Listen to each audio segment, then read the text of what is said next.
अच्छा साथी, हम गायक कलाकार विनोद भारती आजमगढ़ वाला अंबेडकर नवयुवक दल के सांस्कृतिक सचिव होने के नाते बाबा साहब के परिनिर्वाण दिवस के ऊपर मैं एक गीत गाने जा रहा हूँ।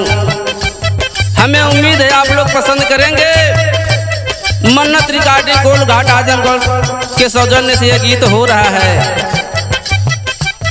बतावे के पड़ल 6 दिसंबर 1956 को, जिस समय बाबा साहब इस धरती को छोड़े मेरे साथियों, पूरे देश में, भारत में पूरे शोक की लहर दौड़ गई थी। जो जहां था वही थम गया मेरे साथियों। सबकी आंखें नम हो गई। बाबा साहब की याद में लोग रोने लगे।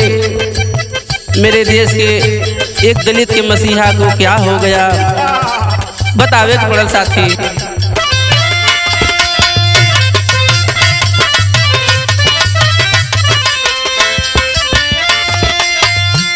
अरे 6 दिसंबर 56 वाला,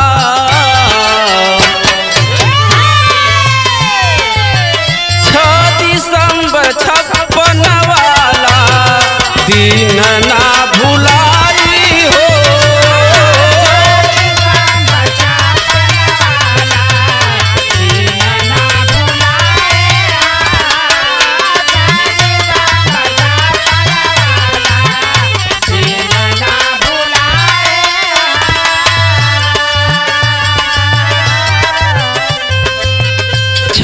दिसंबर 56 वाला ए बाबू दिन ना भुलाई हो। पूरा भारतवासी दलिता आंसुआ बहाई हो। आंसुआ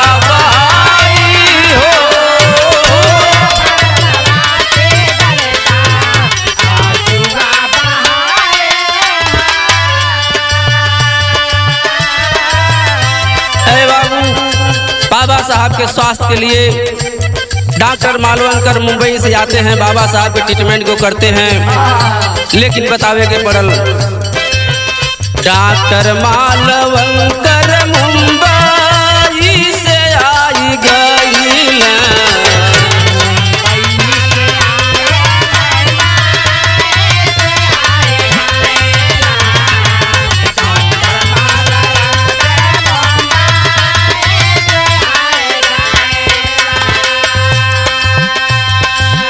जैन धर्म के प्रतिनिधि मंडल भी आइल हो, मंडल भी आइल।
बाबू डॉक्टर मालवंकर जी दवा दे करके बाबा साहब को चले जाते हैं। लेकिन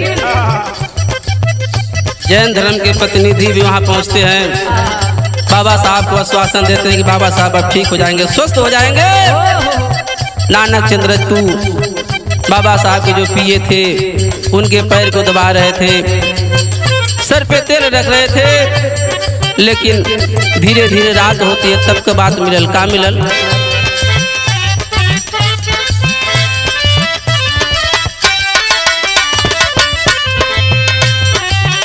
बुद्धायन धम्मा पढ़ी का वीर गाना गा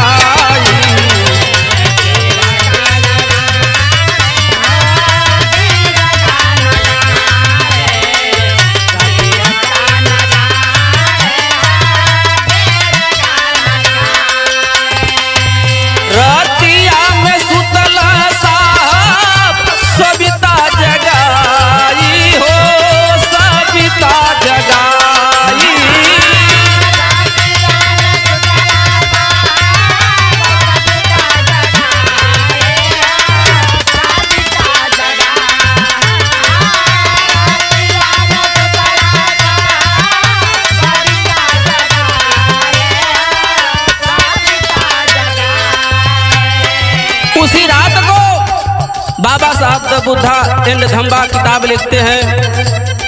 कुछ रात जाने के बाद बाबा साहब सो जाते हैं। कुछ कबीर का गाना गुनगुनाते हुए सोए, लेकिन देखें जब सुबह होता है सविता जी जाकर बाबा साहब को जगाती हैं तो बाबा साहब हिलडुल नहीं रहे हैं। साथियों, बाबा साहब कुछ वहीं बोल रहे हैं। आखिरकार बाबा साहब को नानक चंद्र तू आके शरीर को हिलाते हैं, कोई हलचल नहीं होती है। उस समय नानक चंद्र तू आंख में आंसू ले करके सबको फोन द्वारा खबर देते हैं। का कहलन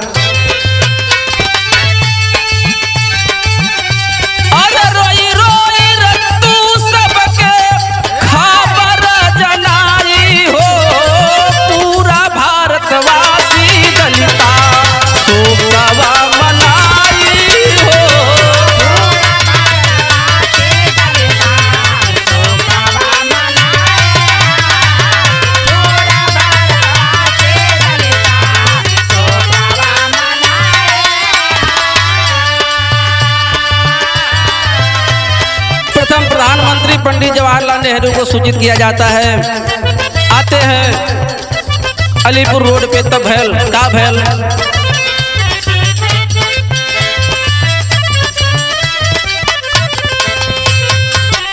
पंडित नेहरू अलीपुरा रोडवा पे आए।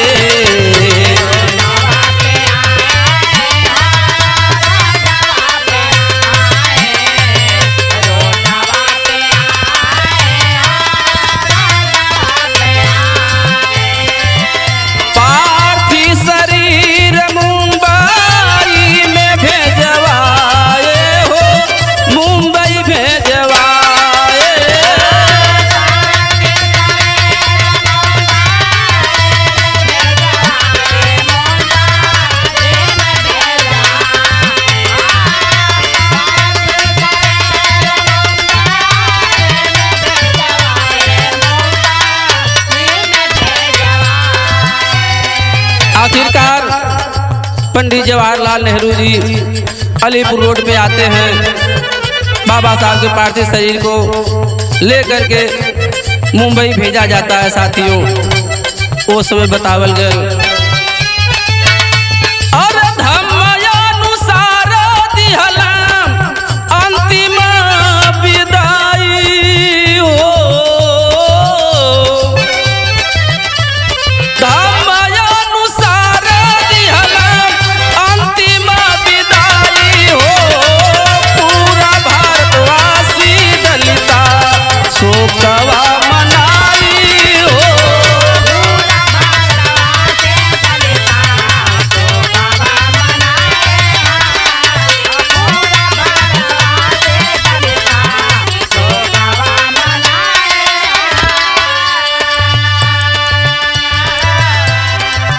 आखिरकार देखे बाबा साहब का अंतिम संस्कार मुंबई में किया गया धम्म के अनुसार। तो बतावे के पड़ल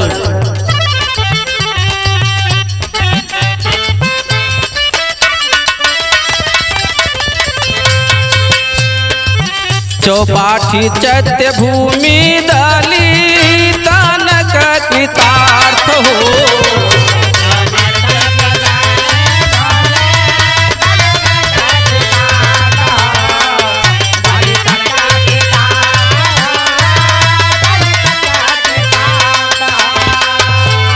बाबा साहब का जहाँ समाधि दी गई मेरे साथियों, जहाँ बाबा साहब का परिनिर्माण किया गया, वहाँ पे आज चैत्य भूमि के नाम से दलितों का जो है स्थान बना, जहाँ पे लोग जाकर के मेला के रूप में मनाते हैं। तो बतावे के पड़ल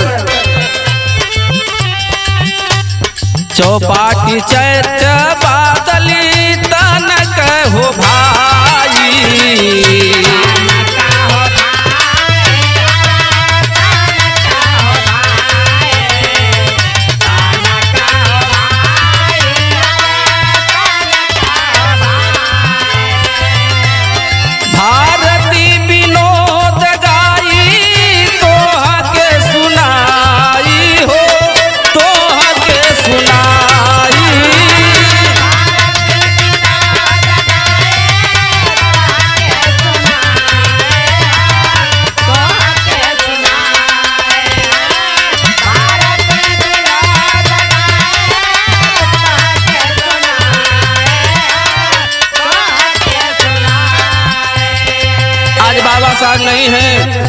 उनकी याद में हम दलित हर साल जो है कि 14 अप्रैल तो मनाते हैं, लेकिन साथियों जुगो जुगो तो बाबा साहब के प्रेरणा को हम भूल नहीं पाएंगे। ऐसे कहे के पड़